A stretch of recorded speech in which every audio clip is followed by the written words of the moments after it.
Hi, my name is John, and welcome back to my channel. Today, we are continuing on the most influential movies of all time in horror.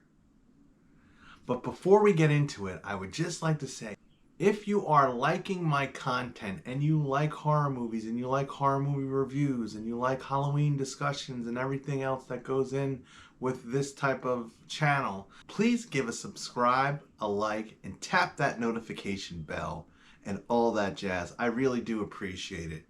So let's get back into the list because the next one's a big one. Next, we have another one of my all-time most favoriteest movies, a movie that changed slashers forever. Directed by John Carpenter, released in 1978, Halloween.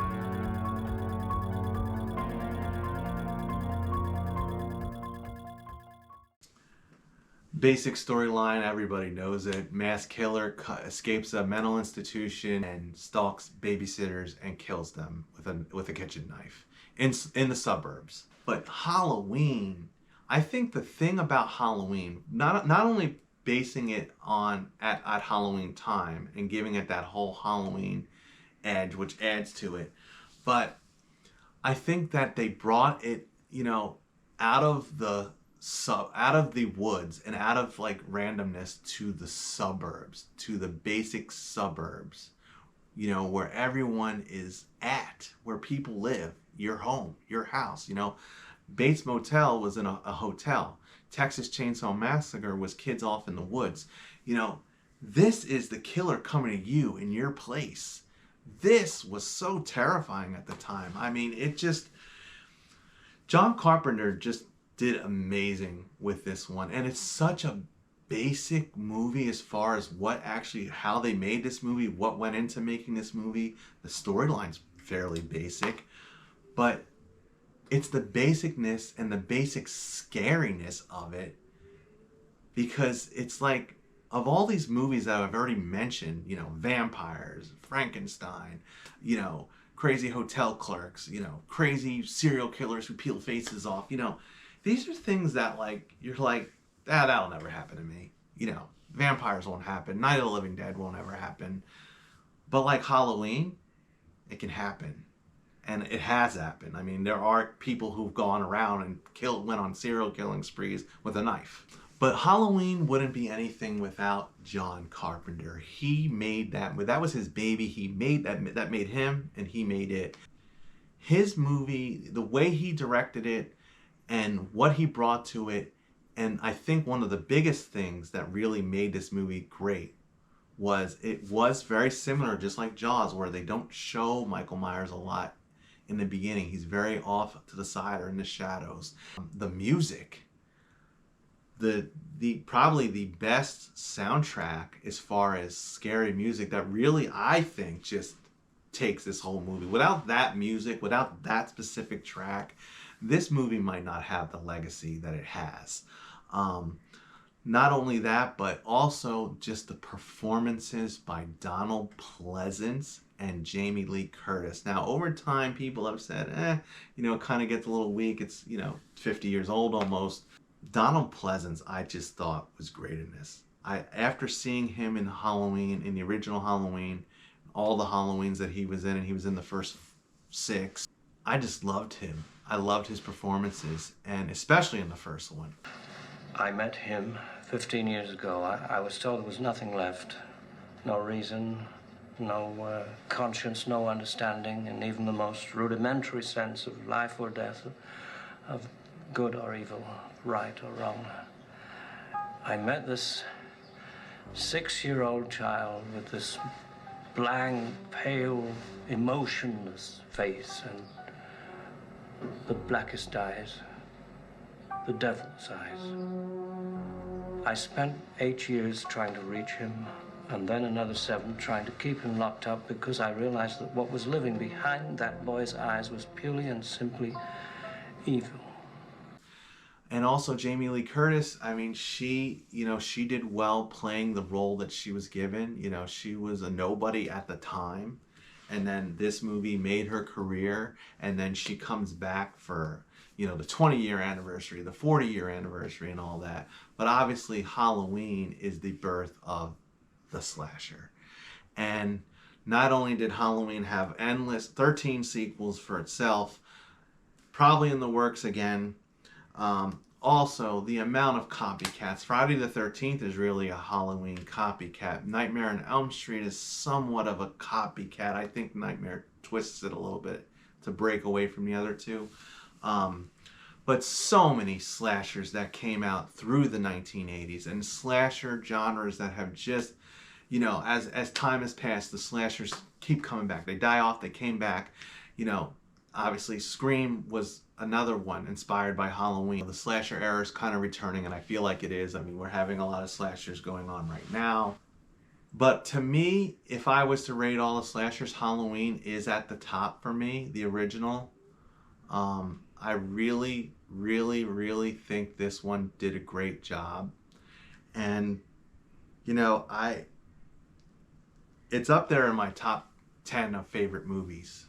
I could gush on and on about Halloween. However, I will say that I am preparing a Halloween video that will be released around Halloween time, where I will break down the entire franchise and what I think of the entire franchise as a whole, along with, I think, what might be coming and what should be coming. Because hopefully something's coming. Because Halloween, they say Halloween ends, but it never ends. I mean, Jason had a final chapter, and that was like 14 chapters ago. And Freddy died, but then came back, multiple times since. They don't ever go away. And this is why Halloween 1978 is worthy to be on the list of most influential horror movies of all time.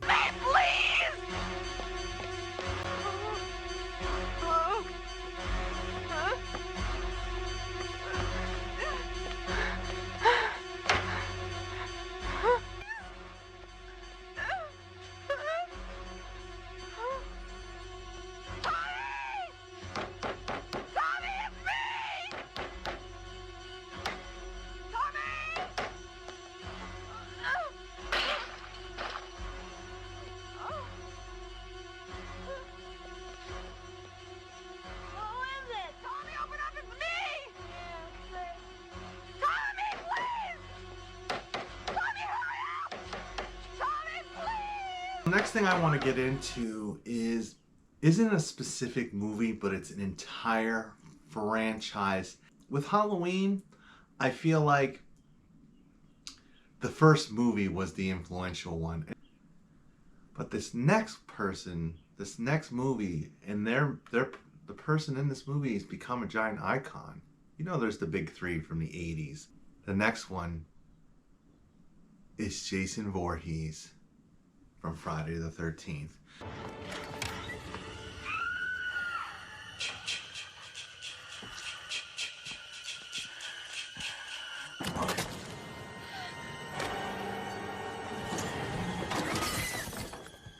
I just want to say, as far as he really is just like the boost to Halloween, because I feel like Halloween started it, and then Jason just continued it on the next level.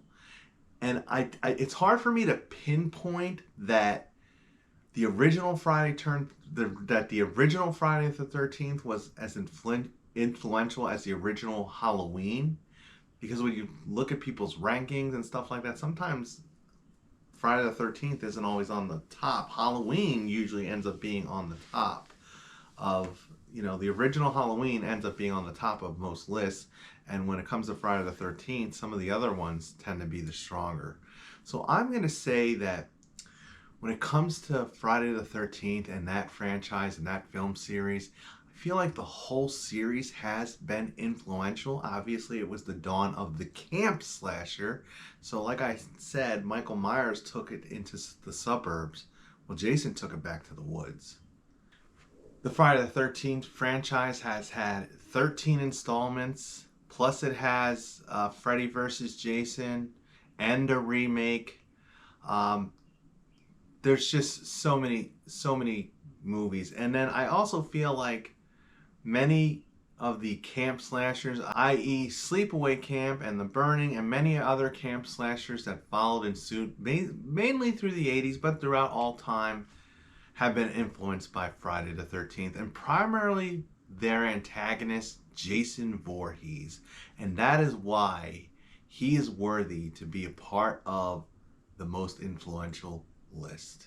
Next on the list, Alien, 1979.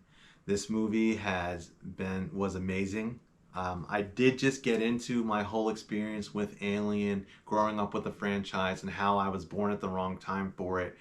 But how, because of Alien Romulus, I was able to find my way back into this franchise in a positive way, and I love it.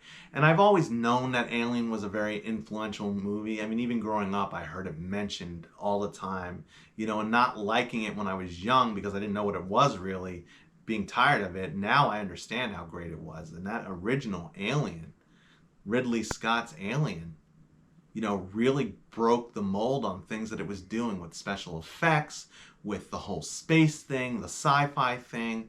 I mean, and that had come out only a couple of years after Star Wars. Star Wars was still in its heyday at that point in time. And for Alien to be coming out after that and still have such an amazing impact and influence in the 80s. I mean, it came out in the 70s, but it really took off through the 80s. I enjoyed this one. Sigourney Weaver is amazing. She came back for multiple sequels on this one.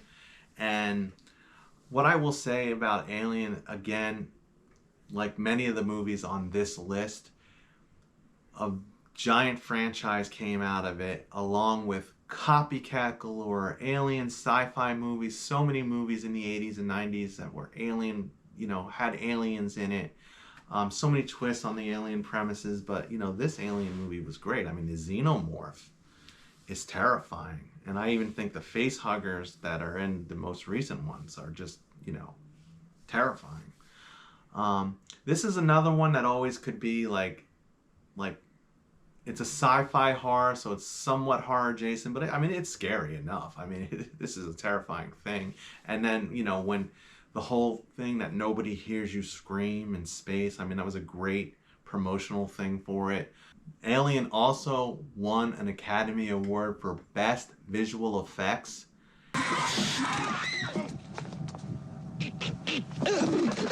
Oh,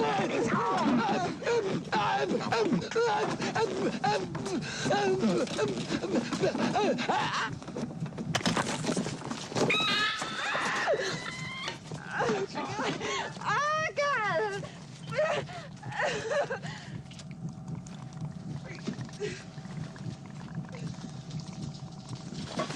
No, no, don't touch it! Don't touch it!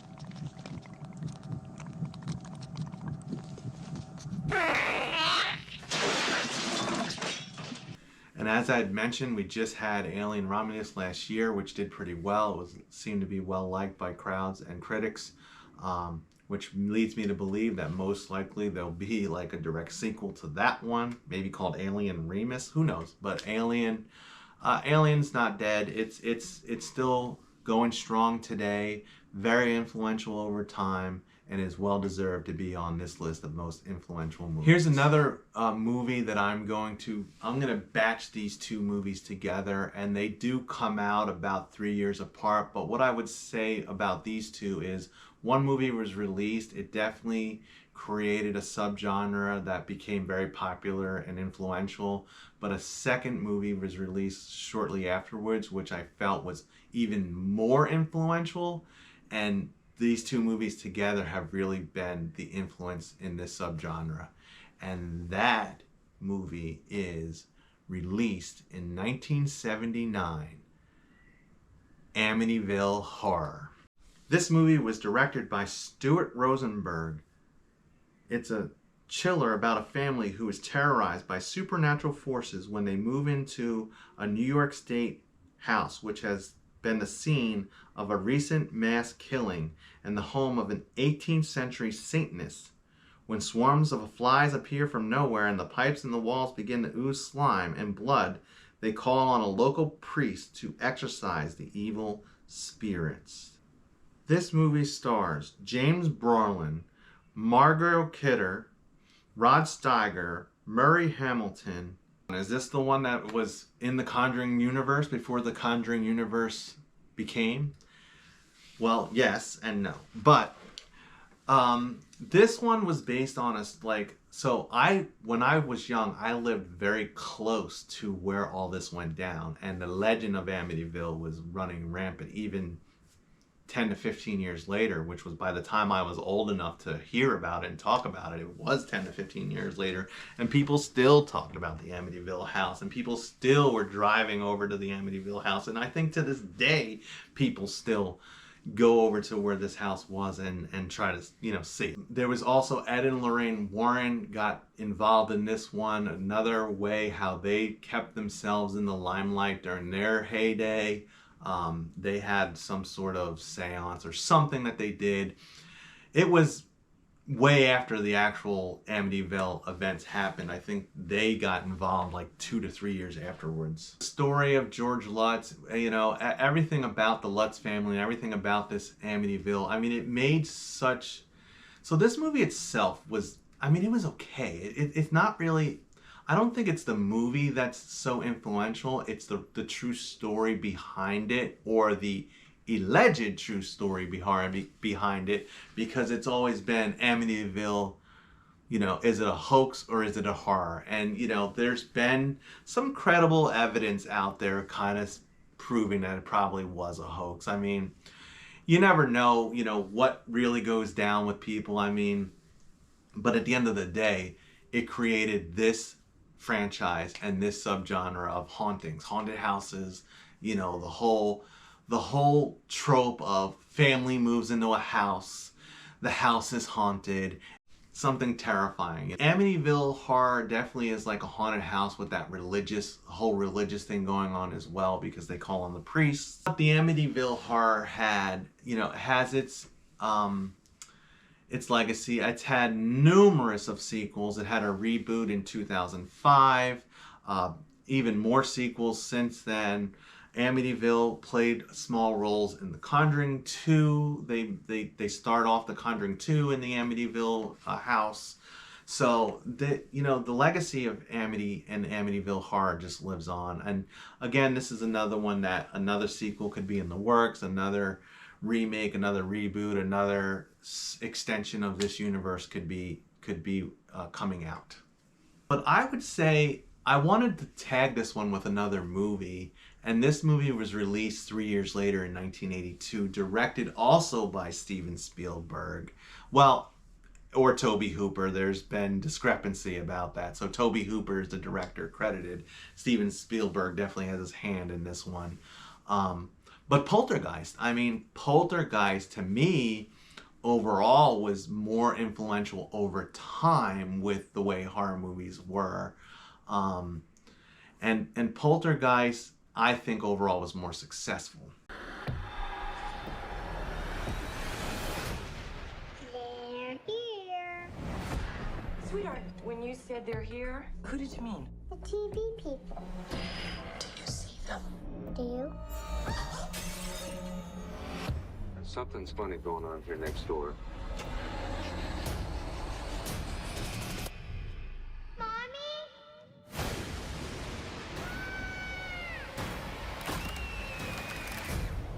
Baby, where are you? I can't see you, Mommy. So Poltergeist follows the same storyline. A family moves into a house. It's built over a graveyard. It's haunted. It's got all the ghouls. It has such memorable, iconic scenes with the little girl Carol Ann. Her line, "They're here," and then she says in the sequel, "They're back." It's tragic with her because I think the Poltergeist series actually killed her. I read up on that. I've watched a few videos on that, and I think, you know, she did a lot for that franchise, and she ended up dying subsequently after the third movie was made, and I think it wasn't even fully complete before she had passed away. I mean, she died of something medical, but it, you know, I think for such a young girl, I mean, she was a tremendous actor, and if she was still alive today, I'm sure they would be doing reboots, calling her back. She'd be starring in another Poltergeist. She'd be just like Jamie Lee Curtis, just like Neve Campbell, coming back and coming back and coming back again. But unfortunately, the Poltergeist universe does not get that blessing. But Carol Ann really was an amazing little kid actress who made Poltergeist what it was. Craig T. Williams and Jo Beth Williams also were a great addition to the cast in this one, part of the family, the mother and the father and the family. I just think the Poltergeist, again, really had such great special effects, such great storytelling. The characters were good in it. You know, it was scary. I mean, at the time, very scary. I mean, Poltergeist was another one that it came out just a little bit before I was old enough to watch it in the theaters. But by the time I was old enough to see it, it was always being played on cable, always being played at night. And it really has its legacy with all of its sequels. Again, with the remake, 2015 remake, which was kind of a bomb. But I feel like Poltergeist also lives on, just like kind of the Omen franchises, of all the curses that happened. And Exorcist had this as well, where there was things going on the sets that happened, things that went on with the characters. You know, just like was discussed in the Exorcism movie from last year, where it was set the stage of they're making a scary movie, but all the scary things are happening to them. And lots of scary things went down with the Poltergeist. The other young girl that was in the first movie died very young. And other things that were... There was a whole, like, E.T. special. The Amityville... Like, when people think of the haunting genre, the horror, the supernatural genre, they are pulling from, like, the Amityville franchise or Poltergeist. So 1979, 1982, but I skipped one. So we're going to backtrack a little bit because this is a different genre now. The next movie that I'm going to put on the list, and it's going to come with a bunch of booster movies, because this movie is attached to an author. And the author is the common theme between all these next movies we're going to discuss. But we're going to start with, I think, is the most influential of all of this person's works that was made into a movie. And that is 1980, The Shining, starring Jack Nicholson. It was directed by Stanley Kubrick. It's about a young family that goes to be caretakers in a hotel during an off-season, and how basically the main character, Jack Nicholson, just sinks into deepening madness and then basically tries to kill his wife and kid. So when I say that The Shining is definitely one of the most influential movies, and I feel like it definitely is, but I have to package it with all of Stephen King's movies, and not all of them, but I want to tag along or boost along to this category a couple of his other movies that I feel are close to being as influential as this one.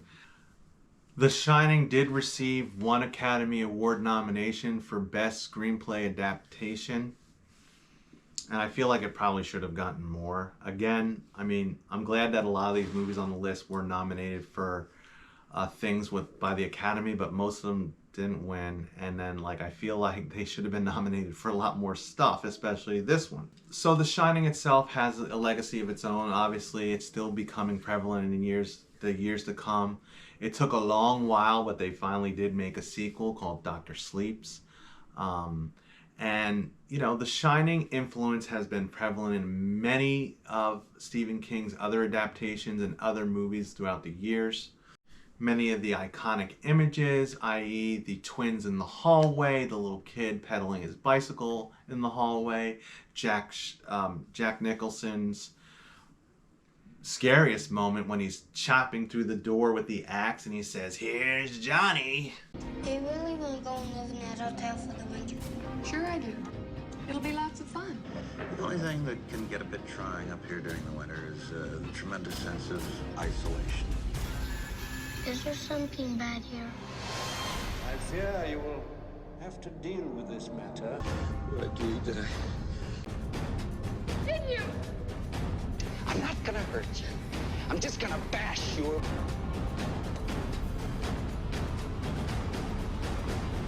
Here's Johnny.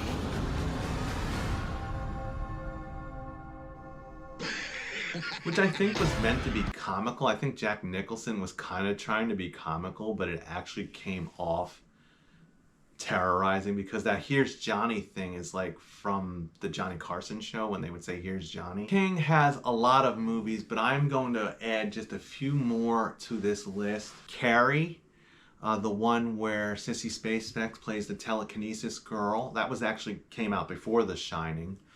And then we have Salem's Lot, which I just discussed on my most surprising, because its remake was on my most surprising list. Salem's Lot was very successful in its day, along with Carrie. Both of them have had sequels and, reboots. Carrie had a reboot in 2013. Salem had its reboot last year. So then we flash forward a little bit for Stephen King. Pet Sematary, another one that was big for him. Pet Sematary was a very scary movie. Came out in 1989. Another one that had a whole, had sequels, had lots of copycat type of movies. Also, Pet Sematary had a reboot in 2019. This is the one where they bring people, they start with pets, they bring their pets back to life, they bring a little cat back to life, and then he brings his daughter back to life. But when they come back, they are not what they were. They're like this alternate evil version. And Pet Sematary was great.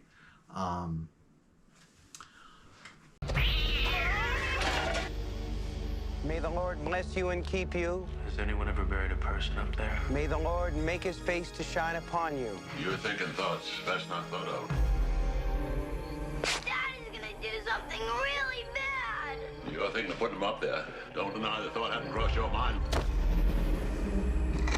Come back to me, Gage. Come back to us.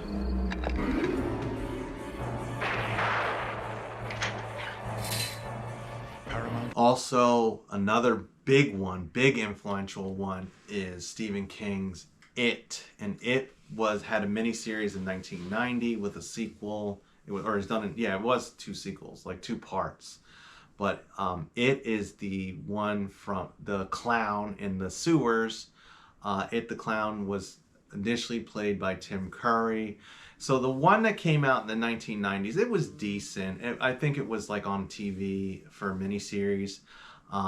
John Ritter was in it. A bunch of people famous from then were in it. But I think of all these movies that have had reboots, the reboot to this one was really good. And I feel just as influential, or keeps that influence, Stephen King influence, going on in this day and age. I mean, 2017 is almost 8 years ago, but that's fairly recent compared to, where some of these other movies came out. But the 2017 and 2019 It sequel, really good.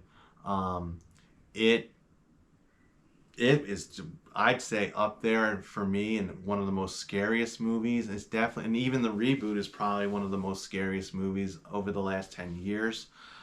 I just loved It because of the whole coming of age, the first movie has them when they're young, and then the second movie is 30 years later when they're all grown up and they come back. I mean, just such a great developed story. And Pennywise, Pennywise the clown is terrifying. I have friends that are terrified of clowns that would never even go an inch near the movie. All right, and the next movie on the list, and this is the only one by Stephen King that doesn't have a remake or a reboot, at least that I'm aware of. And that is 1990's Stephen King's Misery. This movie, extremely influential though. I mean, first of all, Kathy Bates actually won an Academy. So we were actually at a time frame where horror started sticking its nose into the Academies and winning. Swearing, Paul. There, I said it. The profanity bothers you. It has no nobility. These are slum kids. I was a slum kid. Everybody talks like that. They do not. What do you think I say when I go to the feed store in town? Oh, now, Wally, give me a bag of that effing pig feed and 10 pounds that bitchly cow corn. And in the bank, do I tell Mrs. Bollinger, oh, here's one big bastard of a check. Give me some of your Christing money. There, look there. See what you made me do. Kathy Bates was amazing. I mean, her creep factor. I mean, this story was tremendous. I mean, basic story is James Caan is this author.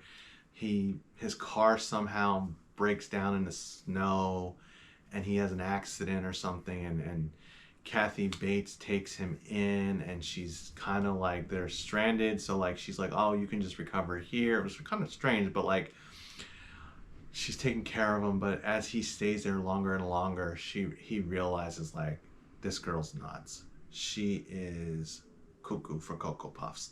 And her performance, his performance, and then one of the most craziest scenes when she comes to punish him for trying to escape, and she comes at him with a giant hammer. It's like one of those like big block hammers, and she breaks his ankles. Oh my, that scene, I can't look at it to this day. I always have to close my eyes or turn my head, but Yes. Hey, please! Almost done. Just one more.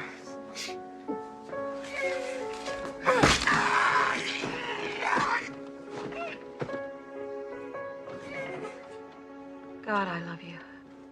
Stephen King as a whole, and that's why I wanted to put them all together, and they all kind of are in that late 70s, 80s, early 90s.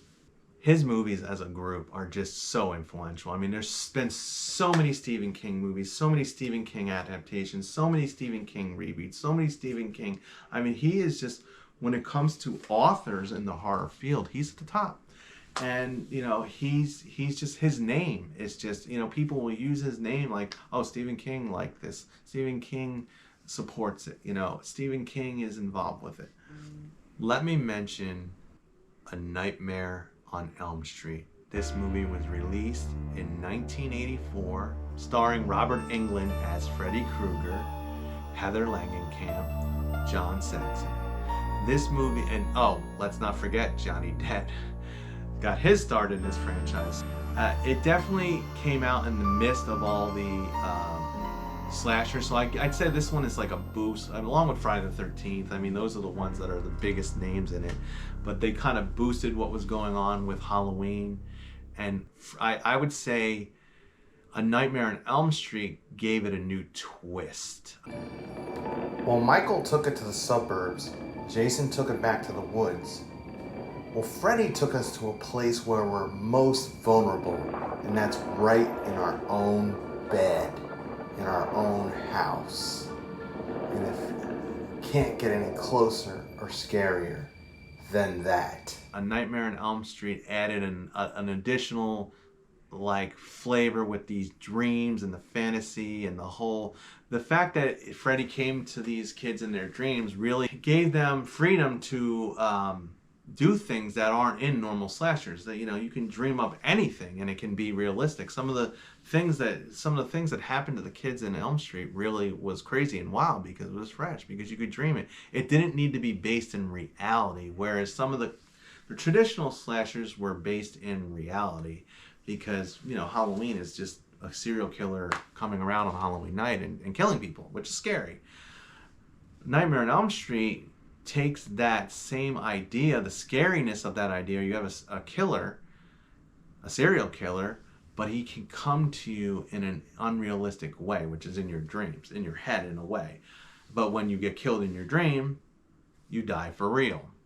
So the influence of Nightmare on Elm Street, it definitely was extremely influential in its time. Freddy came out in 1984, and boom, by the late 80s, he was everywhere. He was on lunch boxes. He was on backpacks. He had a series. It was only 5 years in. By 1989, he had 5 sequels. Freddy was all over the map. You know, people were using him for Halloween costumes. He was iconic, very fast. He just, you know, he was a little late to the party with Michael and Jason, but he jumped right in there and was, you know, he's in the top 3 of serial killers from the 80s.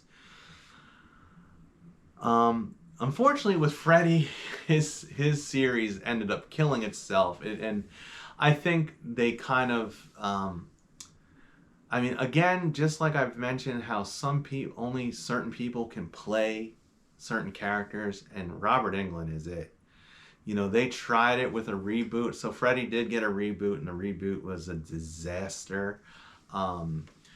You know, there's works of a reboot again, and I'm excited but leery at the same time, because I think, who is really gonna pull off Freddy? I mean, how are they gonna do that? I mean, there's actors out there that can do it. Just like I said, you know, when It came out, it surpassed its original. I really think that maybe it wouldn't need to surpass its original, but I think anything that could come out with Freddy and it could surpass what we saw in 2010. So,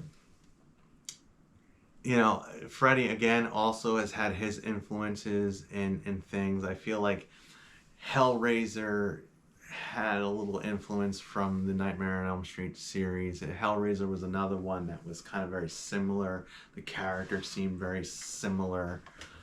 You know, Pinhead just slightly resembled Freddy in a way when you would see them. And Elm Street, you know, Wes Craven, you know, he directed Scream, and a lot of Freddy references are in the Scream movies. It's just a lot of Freddy. I mean, Freddy was dead in 1991, but Freddy's never dead. You know, he's always coming back, and they'll find a way to bring him back. They brought back Jason. They brought back Michael Myers. They're gonna bring them back again.